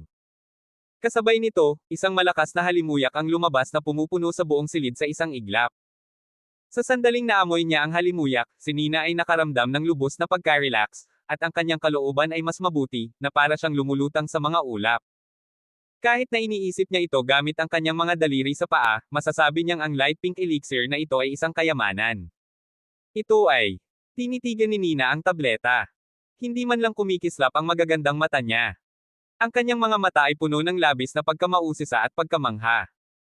Ang Youth Amounting Pill ay maaaring panatilihing hindi nagbabago ang mukha ng isang tao sa loob ng 10 taon matapos itong inumin. Walang pakialam na sabi ni Lito. Gayunpaman, ang mahinahong pangungusap na ito ay naging dahilan upang si Nina, na nakaupo sa tapat niya, ay halos mapatalon sa pananabik. 10 taon, pero hindi nagbago ang itsura niya. Napalunok muli ng mariin si Nina, at nanlaki ang kanyang magagandang mata sa hindi makapaniwala. Nang makitang ganito si Nina, natawa si Lito sa kanyang puso, oo naman, walang babae sa mundo na hindi nagmamahal sa kagandahan. Miss Nina, ang kailangan mo lang gawin ay sagutin ang tanong ko at sa iyo na ang Youth Unstructed Pill. Tumingin siya kay Nina, ang kanyang pares ng malinaw na itim na mga mata ay kumikislap sa tuso.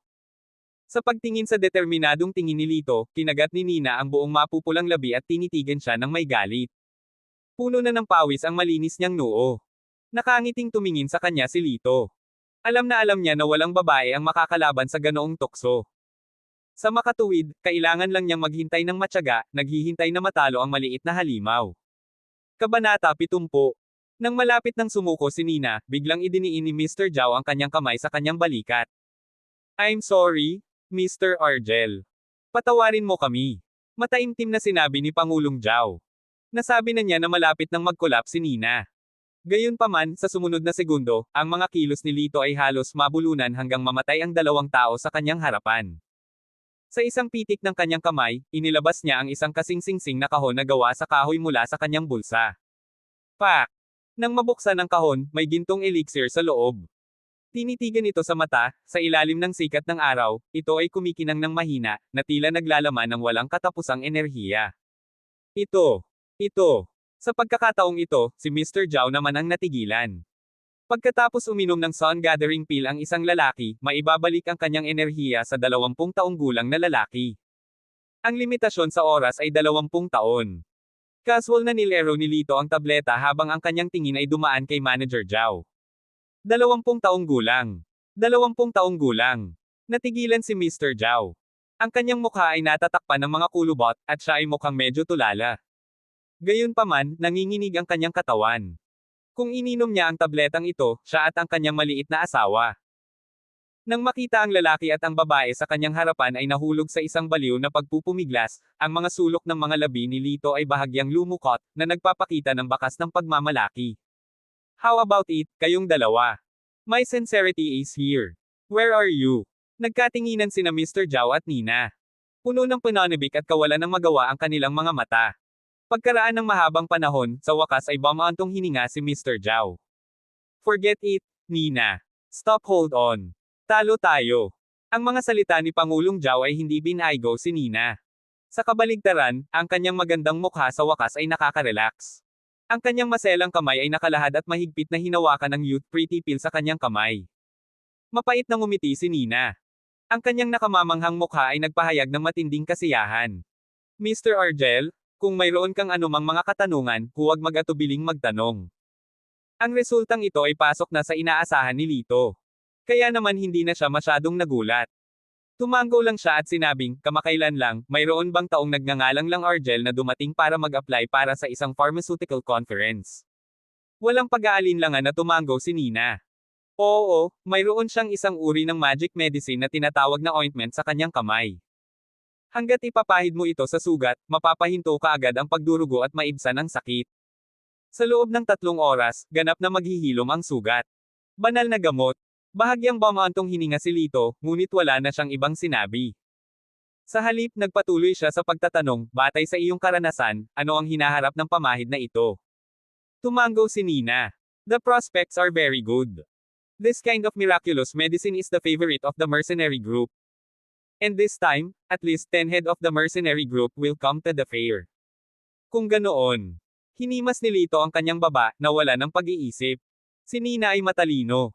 Kinusat niya ang kanyang magagandang mata at sinabi sa matamis na boses, kung gusto ni Mr. Argel na tamaan ang kabilang partido, hindi mo kailangang mag-alala tungkol dito. Hanggat maghanap tayo ng dahilan para bawiin ang kanyang access order, hindi siya makakasali sa pharmaceutical conference. Hindi. Maingat na umiling si Lito, at saka ngumiti kay Nina. In the contrary, sana ma-encourage mo siya at sabihin sa kanya na ang future ng ointment ay promising. I suggest that they do their best to produce it. Ang mga salita ni Lito ay nagpagulo kay Nina at Mr. Zhao. Nakatingin sa kanilang naguguluhan na mga mata, ngumiti si Lito at sinabing, huwag kang mag-alala sa anumang bagay. Gawin mo lang ang sinasabi ko. Pagkatapos noon ay tumayo na siya at handa nang umalis. Nang makita ito, agad na sinundan siya ni Nina at Mr. Zhao at pinaalis siya. Paglabas na pagkalabas nila ay may malakas na ingay sa koridor. Saan nanggaling itong munting pulubi? Hindi ka makapasok dito. Umalis ka na dito dali. Sa gate ng auction house, malakas na sumigaw ang isang security guard. Sa kanyang harapan ay nakatayo ang isang payat na batang babae na nakasuot ng basahan. Mahal na security guard, papasukin mo ako. May ibebenta akong kayamanan. Ang batang babae ay 8 o 9 na taong gulang lamang. Ang kanyang palso ay kasing manipis ng isang poste ng kawayan, at ang kanyang buhok ay nakatali. Madumi ang kanyang mukha at hindi maaninag ang kanyang mukha, ngunit ang kanyang mga mata ay kasing liwanag ng mga bituin. Sa sandaling ito, hawak niya ang isang itim na tela sa kanyang mga braso at nakatingin sa security guard na may nagmamakaawa na mukha. Sinulyapan ng security guard ang bagay na nasa braso niya at hindi niya maiwasang mapangiti. Treasure, saan mo kinuha ang scrap metal? Kung gusto mong ibenta sa waste station, hindi ka na dapat pumunta dito. No, it's really a treasure. Tingnan mo nang mabuti kung hindi ka naniniwala sa akin. Nakahawak pa rin ang dalaga. Itinaas niya ang kanyang kamay at pinaharap iyon. Nakita niya na ito ay isang masa ng mga itim na bagay, na kumikinang sa kinang ng mga bato. Ito ay tila isang natunaw na blok ng bakal. Sabi ng lahat basta't maganda ang ilabas mo, maibebenta mo ito sa magandang presyo. May sakit ang nanay ko at walang pera para magpatingin sa doktor. Pakisuyong papasukin mo ako. Ang batang babae ay desperadong nagsumamo, at ang kanyang maningning na mga mata ay puno ng pagnanasa. Dumilim ang mukha ng security guard, at galit na bumulong, Humph, sabi ko hindi ka makakapasok, kaya hindi pwede. Umalis ka nga dito. Huwag mong dumihan ang sahig. Sa sandaling ito, isang matandang lalaki at isang binata ang pumasok sa gate. Ang matanda ay nakasuot ng puting damit at may marangal na hitsura. Ang kanyang buhok at balbas ay lahat puti, at siya ay mukhang isang walang kamatayan. Nakahawak ang mga kamay niya sa likod, nilampasan niya ito nang nakataas ang ulo. Nilaibot ng mga mata ng dalaga ang katawan ng matanda. Tila nakakita siya ng kislap ng pag-asa at mabilis na lumapit. Lolo, gusto mo bang bumili ng kayamanan? Hinawakan ng maliit na kamay ng dalaga ang sulok ng damit ng matanda. Agad namang nanlaki ang mga mata ng binata sa likod ng matanda, tinuro ang dalaga, at pinagalitan, bata. Saan ka ba nanggaling? Dinudumihan mo ang damit ng aking amo. Mukhang naiinip din ang matanda. Malungkot niyang itinaas ang kanyang mapuputing kilay, itinaas ang laylayan ng kanyang damit, at sinubukang tanggalin ang kamay ng batang babae. Sa hindi inaasahang pagkakataon, napakatigas ng mga kamay ng dalaga. Lolo, tingnan mo. Ibebenta ko sa iyo sa murang halaga. Kung kukunin mo, dadalhin ko ito para ipagamot sa aking ina. Sa pagtingin sa itim na tatak ng kamay na lumabas sa kanyang puting damit, tuluyang nawala ng pasensya ang matanda. Zilong, itaboy mo siya. Ayokong madumihan niya ang damit ko. Oo, Ginoo. Dumiretso ang binata na nagngangalang Zilong at sinipa ang kaliwang balikat ng batang babae. Mabaho kang pulubi. Sabi ko umalis ka. Bingi ka ba? Basag. May malutong na tunog ng pagbitak ng buto. Halatang isa siyang taong nag-practice ng martial arts sa buong taon. Ginamit niya ang lahat ng kanyang lakas para sipain ang braso ng dalaga. Bumaling ang dalaga sa lupa, at ang bakal sa kanyang kamay ay bumagsak din sa lupa na may klang. Sobrang putla ng mukha niya, pero kinagat niya ang ibabang labi at hindi gumawa ng ingay. Unti-unti siyang tumayo at lumapit sa harapan ng matanda, mahigpit ang pagkakahawak sa sulok ng damit nito, na para bang kumukuha siya ng straw na nagel iligtas buhay. Nakikiusap ako, ito ay talagang isang kayamanan. Kahit na nagkakahalaga ito ng 100, ibebenta ko ito. Kung hindi ito maipagbibili ng pera, ang aking ina ay mawawala ng pag-asa. Tumingin siya sa matanda, tumutulo ang mga luha sa kanyang mga mata. Gayunpaman, ang mga mata ng matanda ay nakatuon sa kanyang damit. Ang lugar na iyon ay nabahira na naman ng dugo ng dalaga. Ang kanyang mukha ay malungkot sa sukdulan. Siya ay nagngangalit ang kanyang mga ngipin at sinabi, Zilong, pumunta ka at sirain ang dalawang braso ng maliit na hayop na ito. Ang mga bagay na walang ina ay dapat na wakasan ng langit at lupa.